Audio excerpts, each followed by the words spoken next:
Hi guys, kamusta mga kalayas? Weekend na naman. Dahil malapit na ang mahal na araw, pinuntahan namin ang Antipolo Church, ang katedral. Ang simbahang ito ay binansagan ding International Shrine of Our Lady of Peace and Good Voyage.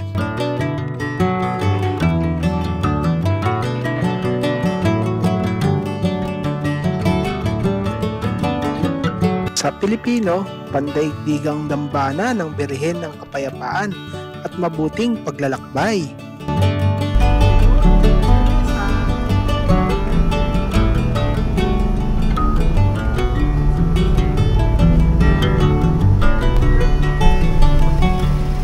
Boss, saan po yung parking?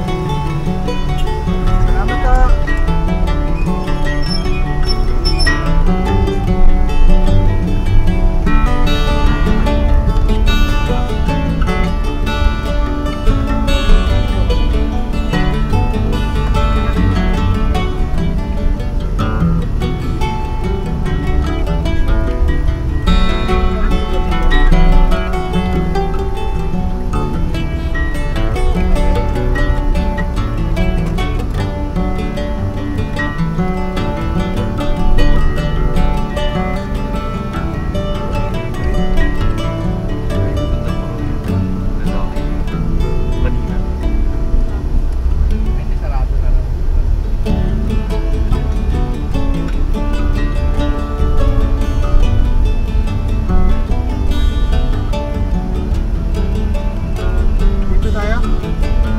Kung nais nyong mag-parking, mas okay na dito sa private parking. Iwas abala. 60 pesos lang ang flat rate, isang buong araw na yon. Dito lang, halos likod lang ng simbahan.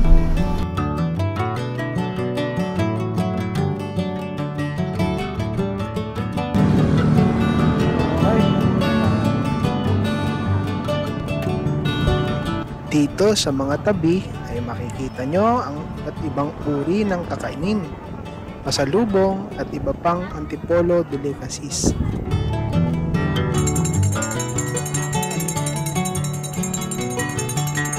At bukod sa kakanin, meron din silang programa dito, ang Antipolo Farmers Weekend Market. Sabado at linggo lang sila dito, na kung saan makakabili ka ng mga prutas at gulay na mas mura ang presyo.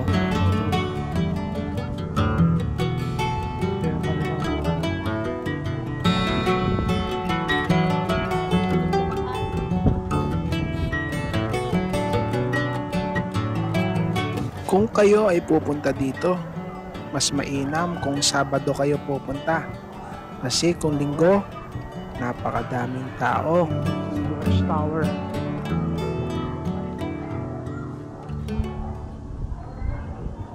Bye rito guys.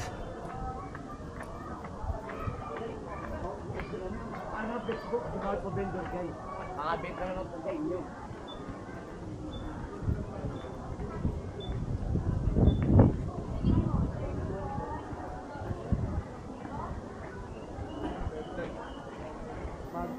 At dahil Sabado ngayon, madaming nakaschedule na nagpapabindisyon ng kanilang bagong sasakyan. Ito yung mga nagpapa...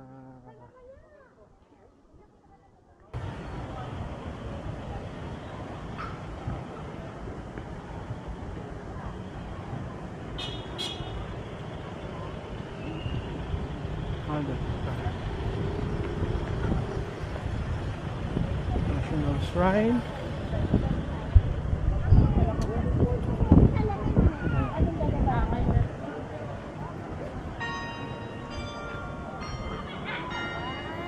At tulad nga kanina, naging international shrine na siya.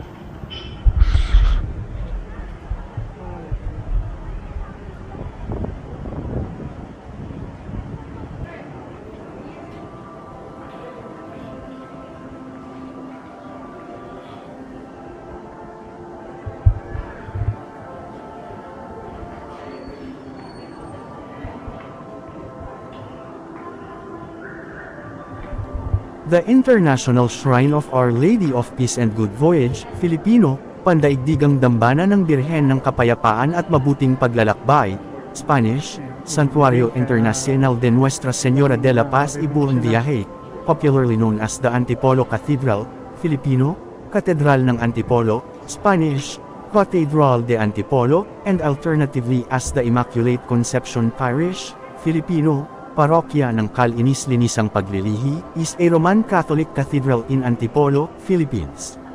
It enshrines a venerated Black Madonna image of the Blessed Virgin Mary under the title of Our Lady of Peace and Good Voyage, Spanish, Nuestra Señora de la Paz y Buen Viaje, and serves as the seat of the Bishop of Antipolo.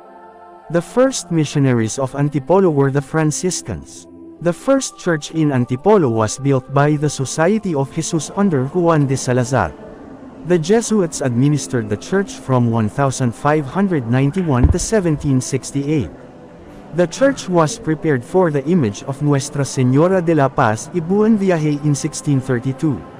However, the church structure was greatly damaged during the Second Sangley Rebellion, 1639, and the earthquakes of 1645, 1824 and 1863.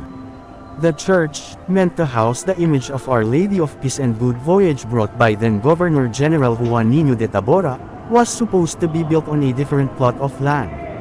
The church's present location was the site of the Tipolo, Arto Corpus Blancoi, cup which the image was found after mysteriously vanishing several times.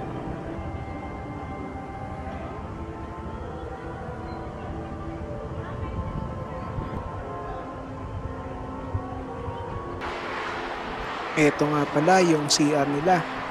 Bandang kanan pag nakaharap ka sa altar. Napakaganda ng CR dito at talaga namang maraming pagbabago nung huli akong nakapunta rito. Sa di kalayuan ay makikita nyo ang Hail Mary Wall.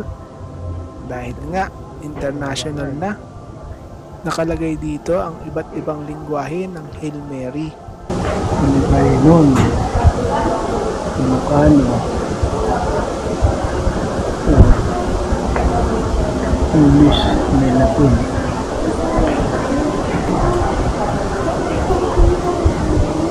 May Espanyol, Mandarin.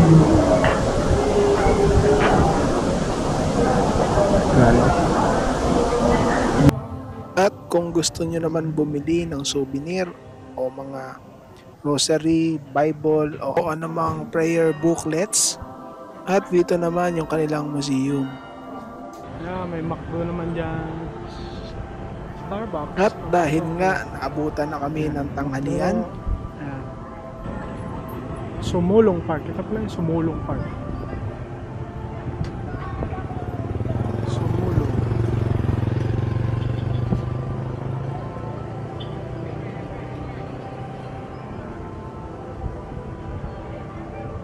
at dahil nga nagutom na si Sparky at Seren, dito na kami sa McDonald's. At sa di kalayuan, dito nyo makikita yung pasalubong center na pwede nyong bilihan ng kung ano-anong kain o mga souvenir. At dahil nga meron pa kaming hindi napuntahan, kaya tumuloy muna kami dito sa bandang likod ng simbahan.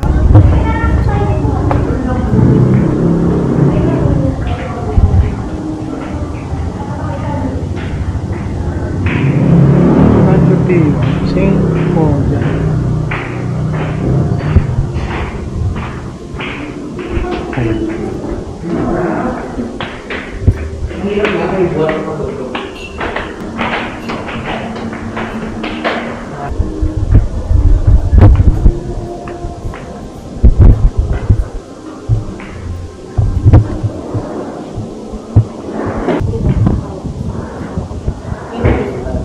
At simula pala ng pandemic ay sinarado na ito at bawal na hawakan. May basketball po na kasi. Ayun, yung ano niya. Diba?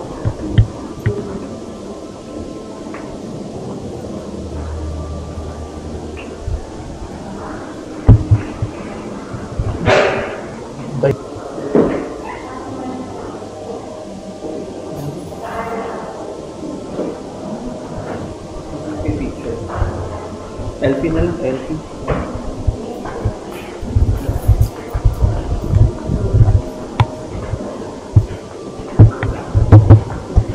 Hanggang dito na lang po muna ang huling bahagi ng video. Maraming salamat po sa panonood. God bless you all po.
Sundan nyo kami sa susunod na episode.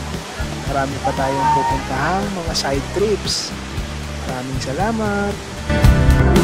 Ano yun, para mag-isa naman. Ay, sabi ko na. Hindi, 360 nga eh.